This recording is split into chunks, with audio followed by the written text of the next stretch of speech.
Hi, it's Pam from the Stitch TV show, and today Lynn and I are bringing you a very special 5th Friday video, which is the 2 quilt stories behind 2 of our quilts that are in our local guild show.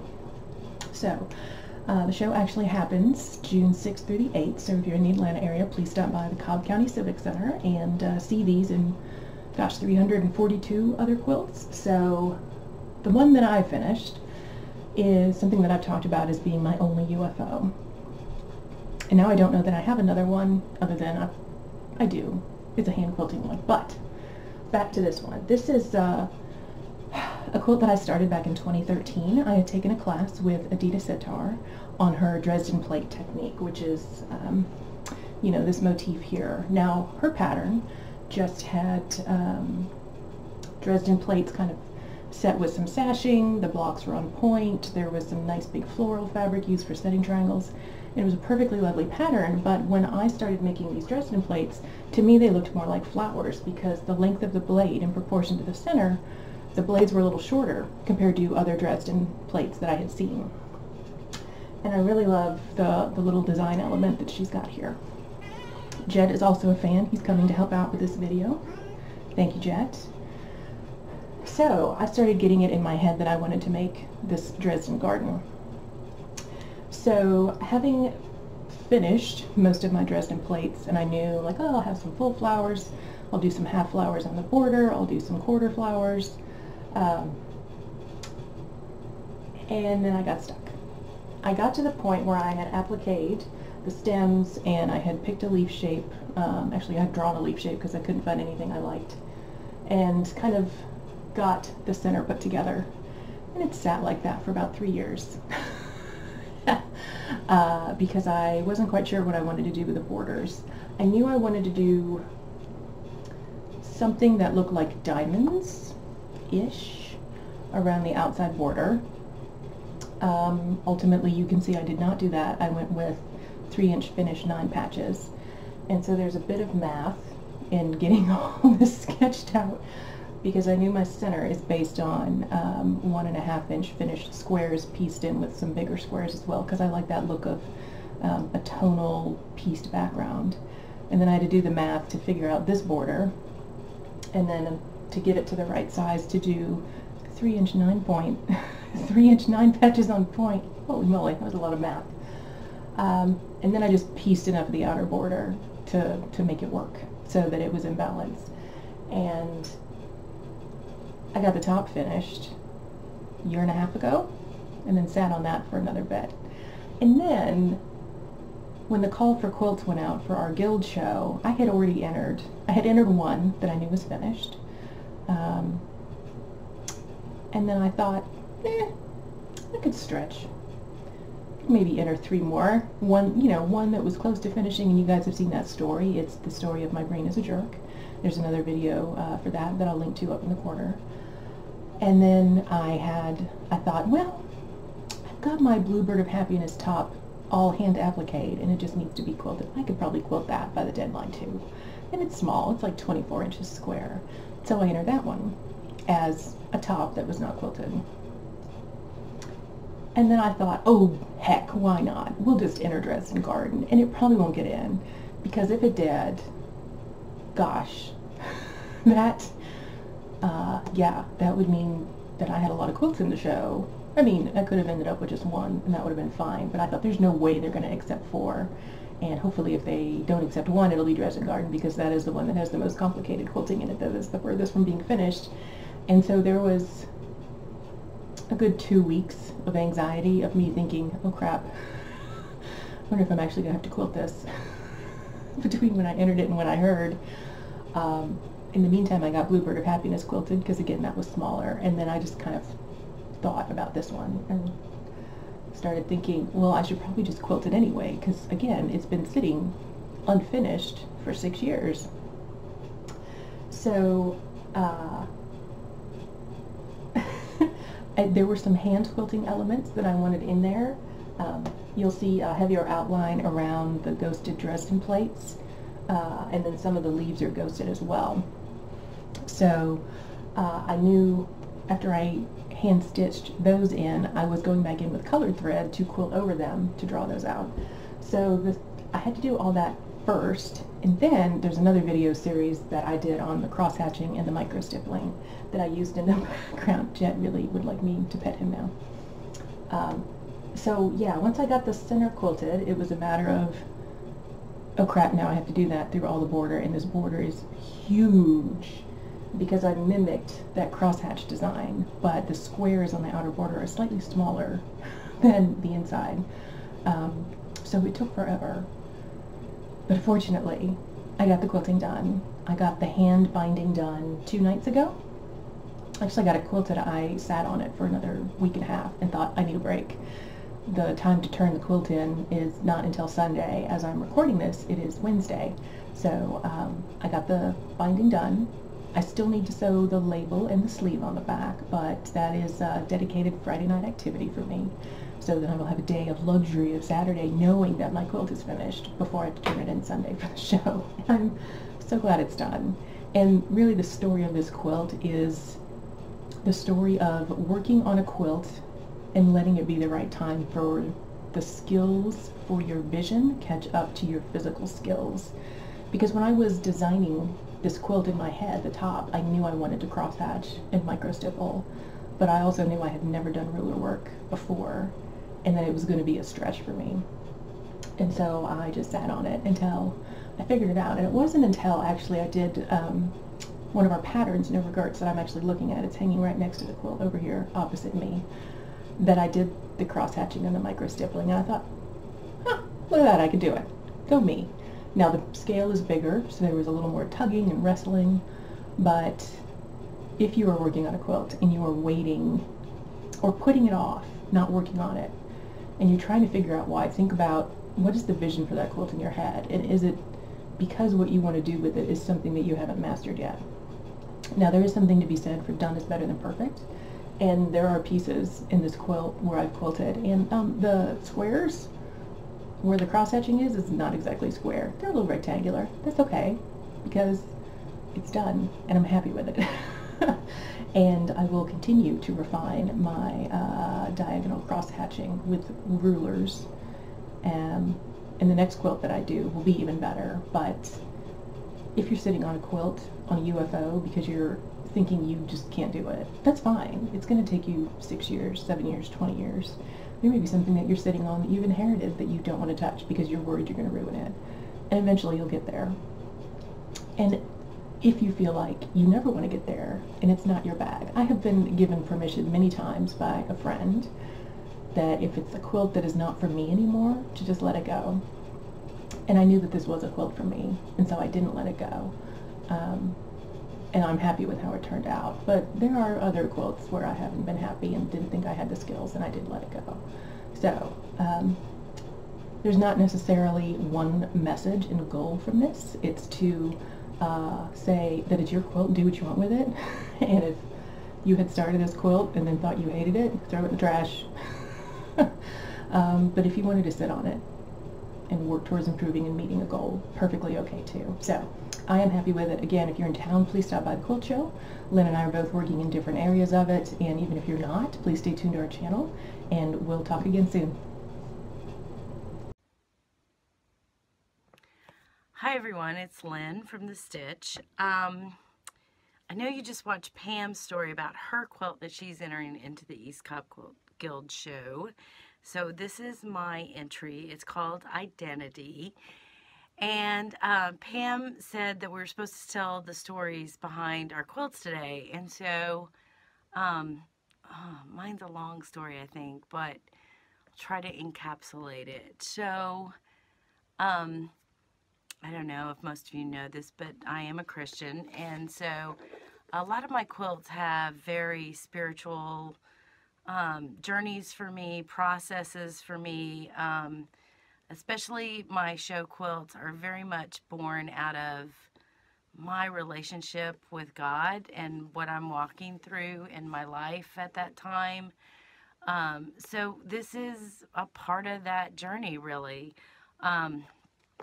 So I knew I wanted to, my first Alice in Wonderland quilt, which I did 2 years ago, was just kind of a interesting process for me from the standpoint of I had read somewhere that I shared the birthday with Lewis Carroll. So I was like, oh, what a cool thing. I'll make a happy birthday quilt, you know, because we share the same birthday. And my 50th birthday was coming up, so I did that. So then I was like, I like doing that, and I love thread painting, and how can I kind of do that, and do I want to make a series of Alice in Wonderland quilts? And I was like, yeah, I really do. So I started this one not too long after the show last year, at least in concept. For me, a lot of what I do is I think about stuff for a long time, and that's just part of my creative process. And I have journals that are full of different drawings. So I knew I wanted to do the caterpillar scene. And so what I did was I started sketching, I started sketching different aspects of what I thought would be kind of interesting to have in the scene.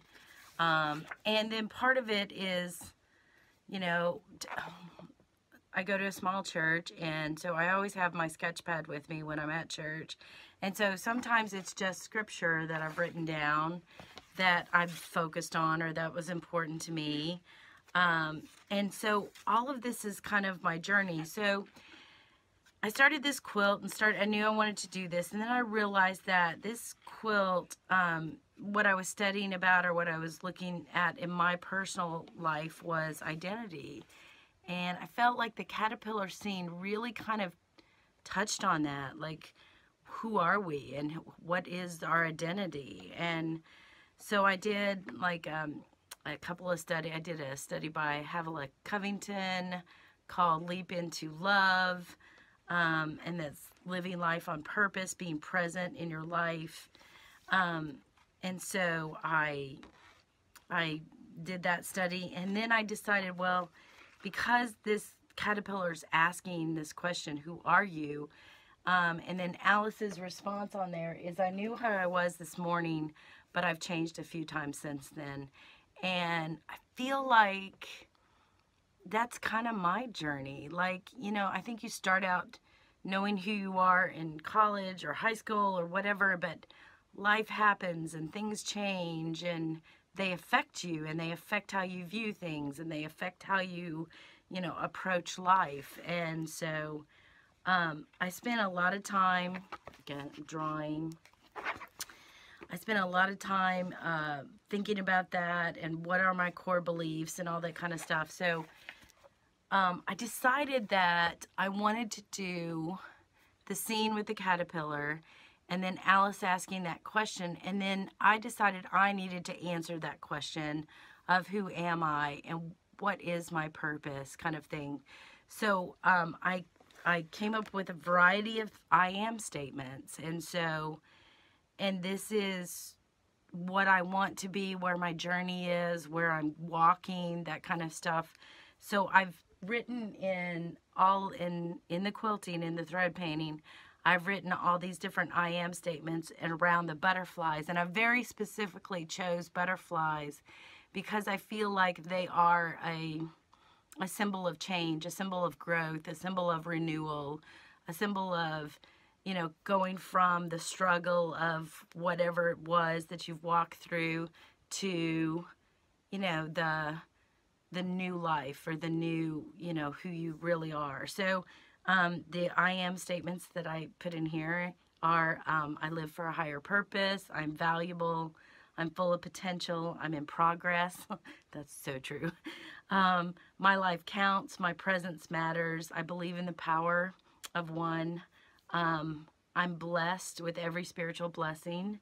I'm adopted as a daughter. I'm his beloved. I'm redeemed. I'm forgiven. I'm wise. And I'm in his will. So, and then I just, think about those kinds of things and just so you know, this took about 350 hours for it to be completely done.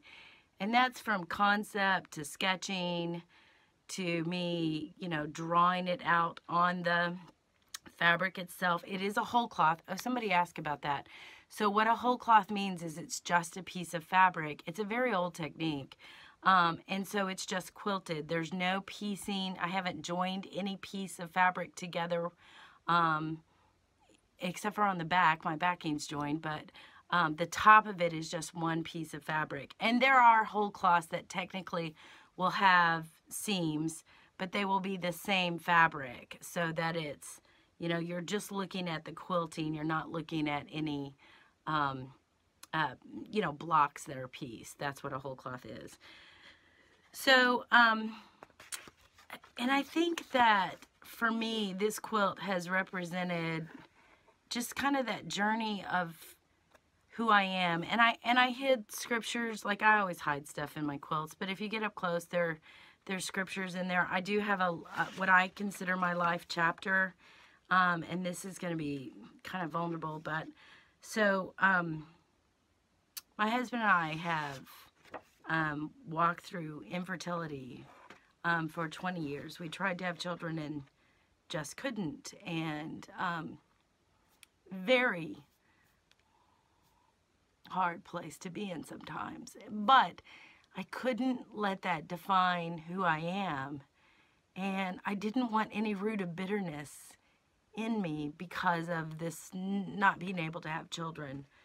So my life chapter, or one of my life verses that just really means a lot to me, is Isaiah 54. And if you don't know that, it starts out, "Shout for joy, O barren one." And it's just such a good, you know, statement of who I am. And so that's really what this quilt kind of embodies for me, is that I'm not defined by the things you walk through. I'm defined by the things I choose to rise up from. And I choose to rise up from, you know, the things that aren't perfect, or the struggles that you have to walk through. And for me, that's a very, you know, spiritual walk or spiritual journey. The other things I hid in here were Proverbs 8. I love Proverbs. It's my favorite book of the Bible. I've read it the most. And Psalms 24:7. So those are kind of hidden in here. That's what's in this quilt. But it's really, this has been a quilt for me that has been a journey. And oh, I want to say this too. It's not always, for me, it's not always something that I recognize, but I really try to listen to those who see me and pay attention to what they say about me. That is truth. And one of our production staff, a good friend, Ray, she gave us those coffee mugs that sit on our set. And I think it was like the first year that we were doing it. And she kept asking me, what do you want to put on that coffee mug? And I was like, I don't know. And Pam said, oh, it's my jam. That's her coffee mug. And mine is, it's all about the journey. And Ray said that about me. And it didn't mean a lot to begin with, but it means more now, because I realize that that's true. Not only in my creative walk in this quilt environment and quilt world, but in just my walk in life.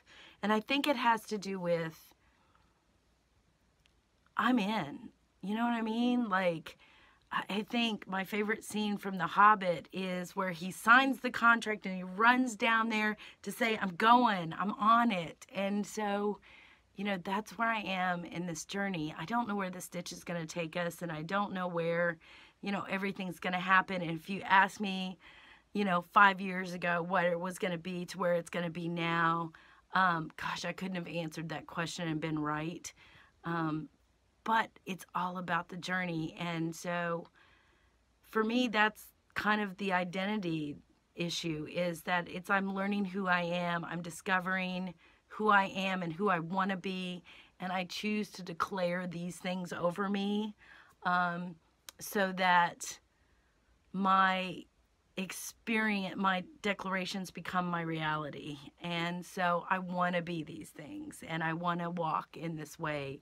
And wow, this is such a personal quilt, and it's taken so much time and so much creative effort to get this. And man, there were parts of this quilt that I honestly will tell you is the worst idea I've ever had, and I never thought it'd get done, but I just finished it yesterday. So the relief of just having it completed is big. It just feels like I've crossed over this threshold of, just in a spiritual way as much as in a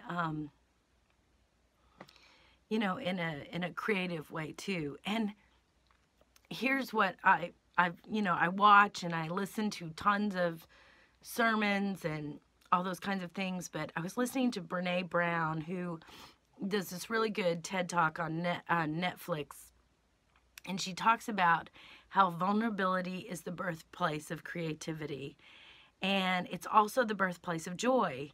And joy is one of the hardest things for us as human beings to experience. And I'm like, I choose to be creative. And in being creative, I choose to be vulnerable. And in being creative, and because of those choices, I choose to have the joy that this brings. And I know I'm kind of crying, but just the overwhelming thought that this is done and this is accomplished and this has been birthed out of me in a way that, you know, seems overwhelming right now. And I think because it's done, it's done. So, boy, I didn't think I'd go here in talking to you all, but that's the story of this quilt. Its identity. And I guess I want people to be brave enough to choose to make that journey and self-discovery. And for me, it's my relationship with Jesus Christ. And I'm not ashamed of that. And I know it can be different for other people. So I'm not saying that's the way it has to be, but that's where my journey has been. So anyway, like, share, and subscribe. And that's the story. All right, talk to y'all later.